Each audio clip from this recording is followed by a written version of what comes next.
Hello everyone, मेरा नाम है सचिन राठौड़ और आज की वीडियो में हम एक इंटरेस्टिंग टॉपिक के ऊपर बात करने वाले हैं, वो है सब्जेक्ट। हमें पता ही है कि सब्जेक्ट का बहुत बड़ा रोल होता है ग्रामर में। जब भी हम ग्रामर को पढ़ते हैं सो ग्रामर में सब्जेक्ट बहुत ही ज़्यादा बड़ा रोल प्ले करता है। सो हमको पता होना चाहिए कि सब्जेक्ट होता क्या है, कितने प्रकार के होते हैं और सब्जेक्ट का क्या रोल है। उससे पहले मैं आपको एक चीज़, बहुत इंटरेस्टिंग चीज़ बता दूं कि जिस भी लैंग्वेज में आप बात करते हैं, हर लैंग्वेज में कोई भी सेंटेंस है वो हमेशा तीन चीजों से मिलकर बना होता है। वो है subject, verb and object. Means कर्ता, कर्म और क्रिया। इन तीन चीजों से मिलकर बना होता है। उसमें से हम आज सब्जेक्ट के बारे में बात करने वाले हैं कि सब्जेक्ट होता क्या है और सब्जेक्ट कितने प्रकार के होते हैं। सो फ्रेंड्स, चलिए विदाउट डिले स्टार्ट करते हैं। सो फ्रेंड्स, सब्जेक्ट जो होता है वो दो प्रकार का होता है, सिंगुलर और प्लूरल। सिंगुलर मतलब एक वचन, प्लूरल मतलब बहुवचन। एक वचन का यहां पर मीन्स है जब किसी व्यक्ति, वस्तु या स्थान के किसी एक की बात, किसी एक का बोध हो रहा हो, तब उस कंडीशन में हम उसको एक वचन कहेंगे उस सब्जेक्ट को। और जब एक से ज्यादा की बात हो रही हो तब उसे हम प्लूरल कहेंगे, बहुवचन कहेंगे। सिंपल, हमें यह चीज पता ही है पहले से कि एक वचन और बहुवचन होता क्या है। लेकिन यहां पर हम थोड़ा सा डिटेल में समझेंगे कि आखिरकार सब्जेक्ट जो एक वचन और हम बहुवचन कह रहे हैं, सिंगुलर और प्लूरल कह रहे हैं, ये किस तरीके से डिवाइड हो रहे हैं और इनके जो एग्जाम्पल्स हैं उनको भी हम लेंगे। जैसे फॉर द एग्जाम्पल सिंगुलर के लिए हम समझे, जैसे मैंने कहा बुक, तो बुक जो है यहाँ पर एक सिंगुलर वर्ब है। बुक हो गया, गर्ल हो गया, बॉय हो गया, ये सब सिंगुलर कहला रहे हैं। प्लूरल में कौन आ जाएगा? प्लूरल में books, girls, boys, chairs, bikes, cars.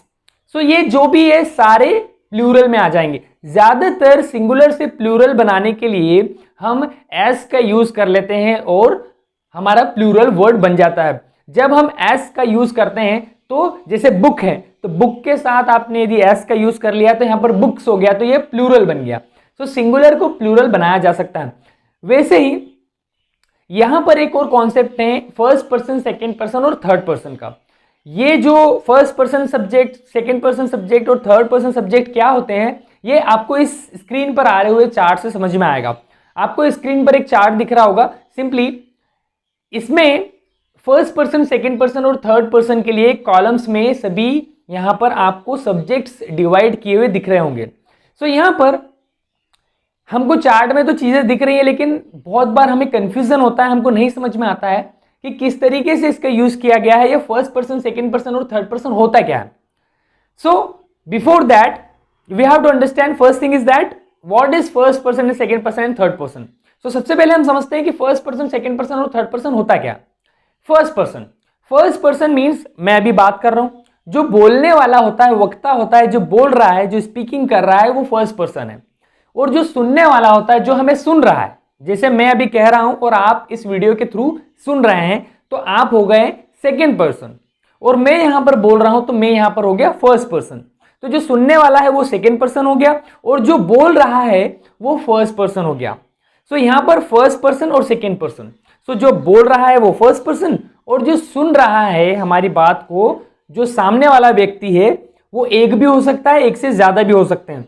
सो वो जो हो जाएंगे वो सेकेंड पर्सन हो जाएंगे। अब थर्ड पर्सन क्या होता है? थर्ड पर्सन मीन्स किसी तीसरे व्यक्ति की बात हो रही हो। सिंपली थर्ड पर्सन नाम ही यहां पर हमको सो रहा है, नाम से ही समझ में आ रहा है कि थर्ड पर्सन मीन्स किसी तीसरे इंसान की जब बात करें हम। फॉर द एग्जाम्पल मैं और आप, फॉर द एग्जाम्पल मैं और राम श्याम की बात कर रहे हैं, मैं और राम श्याम की बात कर रहे हैं। फॉर द एग्जाम्पल कि मैं जो हूं वो फर्स्ट पर्सन हो गया, मैं, और जो राम है जिससे मैं बात कर रहा हूं, क्योंकि मैं बात उससे कर रहा हूं, वो मेरी बात सुन रहा है, वो सुनने वाला हो गया, वो सेकेंड पर्सन हो गया। हम फर्स्ट पर्सन और सेकेंड पर्सन मिलकर किसी थर्ड पर्सन की बात करें, किसी तीसरे व्यक्ति की बात कर रहे हैं, तो वो हो गया हमारा थर्ड पर्सन। जैसे मैं राम से कह रहा हूं कि अरे श्याम ना बहुत ही ईमानदार लड़का है।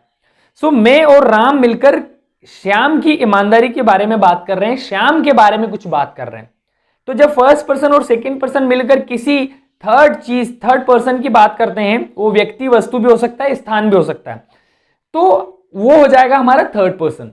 सो आपको समझ में आ गया होगा कि फर्स्ट पर्सन, सेकेंड पर्सन और थर्ड पर्सन क्या है। सिंपली बहुत सिंपल है, जो बोल रहा है वो फर्स्ट पर्सन, जो सुन रहा है वो सेकेंड पर्सन, और बोलने और सुनने वाला यदि दोनों मिलकर, फर्स्ट और सेकेंड पर्सन मिलकर यदि किसी तीसरे व्यक्ति की बात कर रहे हैं, किसी थर्ड पार्टी की बात कर रहे हैं, इसीलिए उसका नाम थर्ड पर्सन रखा गया है।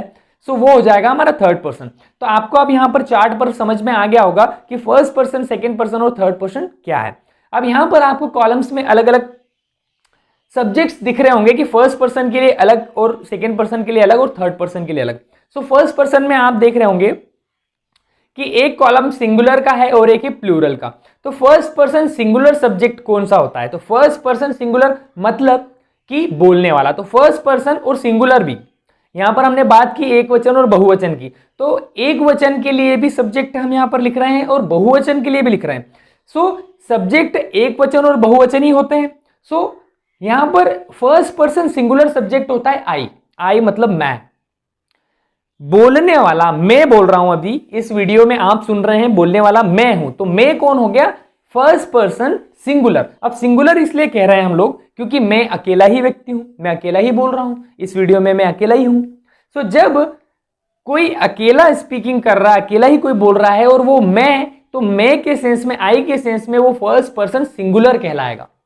वैसे ही फर्स्ट पर्सन प्लूरल जो होता है, फर्स्ट पर्सन प्लूरल होता है वी। वी मतलब हम। फॉर द एग्जाम्पल इस वीडियो में एक और टीचर आ जाए या दो टीचर एक साथ पढ़ा रहे हैं, सो अब बोलने वाले दो हो गए। सो यहां पर जो फर्स्ट पर्सन है वो प्लूरल हो गया, एक से ज्यादा हो गए। सो हम अब यहां पर फर्स्ट पर्सन प्लूरल में हम लिखेंगे वी को। हम जो है बोलने वाले हो गए हैं, इसीलिए यहां पर वी को हम कह रहे हैं फर्स्ट पर्सन प्लूरल। प्लूरल इसलिए कह रहे हैं क्योंकि एक से ज्यादा पर्सन है, सिंपल। सो अब हम समझते हैं सेकेंड पर्सन को। सेकेंड पर्सन सिंगुलर और plural. So second person singular होता है यू और सेकेंड पर्सन प्लूरल भी होता है यू। अब यहां पर समझते हैं, सेकेंड पर्सन मतलब सामने वाला जो सुन रहा है। अब यहां पर यू जो है एज ए सिंगुलर और प्लूरल दोनों तरीके से यूज होता है। अब ये कैसे, ये भी कंफ्यूजन होता है स्टूडेंट्स के माइंड में कि यू सर सिंगुलर और प्लूरल दोनों कैसे हो सकता है? हो सकता है क्योंकि होता ही है, क्यों? क्योंकि जो सामने वाला है हो सकता है कि वो एक ही बंदा हो, एक ही पर्सन हो। उससे हम यदि बात करेंगे तो हम उसे कहते हैं कि तुम क्या कर रहे हो, तुम क्या खाना खा रहे हो, तुम क्या बना रहे हो, तुम क्या खेल रहे हो, तुम्हारे पास क्या है। तो तुम वाले सेंटेंस में हम किसी एक पर्सन के लिए भी बोलते हैं तो भी तुम कहते हैं। और मैं यदि कहूं कि आप और तुम, ये दोनों वर्ड यू के लिए यूज किए जाते हैं। यू के लिए हम तुम भी यूज करते हैं और आप भी यूज करते हैं। सो मैं यदि आप कहूं तो आप, बहुत सारे लोग यदि देख रहे हैं तो आप जो है यू का ही यूज करूंगा मैं, लेकिन यहां पर सेंस प्लूरल के लिए हो गया। तो जब प्लूरल के लिए सेंस होगा तो भी यू का यूज होगा और सिंगुलर के लिए होगा तो भी यू का यूज होगा। इसीलिए हमने सेकेंड पर्सन में यू को सिंगुलर में भी लिखा है और प्लूरल में भी लिखा है। सो जब हम, जो सुनने वाला व्यक्ति है वो सिंगुलर है तो तब भी उसके लिए यू का यूज करेंगे, और सुनने वाला सेकेंड पर्सन प्लूरल है तो भी उसके लिए यू का ही यूज करेंगे हम लोग। थर्ड नंबर पर है हमारा थर्ड पर्सन। हमने जैसे एज आई सेड कि पहले ही हम बात कर चुके हैं कि थर्ड पर्सन मतलब जो फर्स्ट और सेकेंड पर्सन जिसके बारे में बात कर रहे हैं, ही शिट नेम दिस दैट, ये है हमारे थर्ड पर्सन सिंगुलर सब्जेक्ट्स। कैसे? जैसे मैंने राम और मेरी कन्वर्सेशन चल रहा है हम दो लोगों का, मेरा और राम का। तो मैं राम से बोल रहा हूं कि वह लड़का बहुत ही स्मार्ट दिखता है, वह लड़का बहुत ही स्मार्ट दिखता है। तो मैं और राम वह की बात कर रहे हैं, तो वह मतलब ही, वो भी क्या हो गया यहां पर हमारा थर्ड पर्सन सिंगुलर। अब जिस लड़के की हम वह की बात कर रहे हैं वो वह सिंगुलर है, हम किसी एक व्यक्ति की बात कर रहे हैं, इसीलिए इसे हम कह रहे हैं third person singular. Person third है और सिंगुलर है, इसीलिए ही। शी किसी लड़की की बात हो रही हो, गर्ल की बात हो रही हो तो भी थर्ड पर्सन सिंगुलर में हम लिखेंगे शी को। इट किसी वस्तु की बात हो रही हो, निर्जीव वस्तु की, निर्जीव चीज की बात हो रही हो तो भी हम इट जो है वो थर्ड पर्सन सिंगुलर में आता है। दिस और दैट भी सिंगुलर, थर्ड पर्सन सिंगुलर के लिए ही हम यूज करते हैं। इसके बाद नेक्स्ट वीडियो में मैं आपको बताऊंगा कि दिस, दैट, दीज, दोज में क्या डिफरेंस होता है, इनको कैसे यूज करते हैं एज ए सब्जेक्ट, वो नेक्स्ट वीडियो में हम समझेंगे। अभी आप समझ ले कि थर्ड पर्सन सिंगुलर दिस और दैट होता है। अब यहां पर थर्ड पर्सन प्लूरल में हम जब जाएंगे तो थर्ड पर्सन प्लूरल में आता है दे। थर्ड पर्सन प्लूरल में आता है दे, दीज और दोज। प्लस हम राम एंड श्याम को भी लिख सकते हैं थर्ड पर्सन प्लूरल में, क्योंकि यदि हम दो लोग कॉन्वर्सेशन में फर्स्ट पर्सन और सेकंड पर्सन राम और श्याम की बात कर रहे हैं तो वो एक से ज्यादा लोग हो गए, दो लोग हो गए, मतलब एक से ज्यादा की बात होती है तो उसी को तो हम प्लूरल कह रहे हैं ना। सो थर्ड पर्सन प्लूरल में दे आता है, दे मतलब वे। जैसे हम कहें राम और श्याम, हम बात करें कि वे लोग पिकनिक पर जा रहे हैं। सो यहां पर एक से ज्यादा की बात है, वे लोग, तो यहां पर थर्ड पर्सन प्लूरल के अंदर आएगा वो। सो ये रहा फ्रेंड्स हमारा चार्ट, बड़ा ही सिंपल है। आपको ये वीडियो को 2-4 बार आप देखेंगे तो आपको अंडरस्टैंड हो जाएगा कि क्या कहना चाह रहे हैं। तो फर्स्ट पर्सन, सेकंड पर्सन और थर्ड पर्सन, आई होप कि आप लोगों को समझ में आ गया होगा। आज की वीडियो के लिए इतना ही था। हम मिलेंगे एक नेक्स्ट इंटरेस्टिंग वीडियो के साथ। तब तक के लिए keep growing, keep learning and we can do it. Bye bye.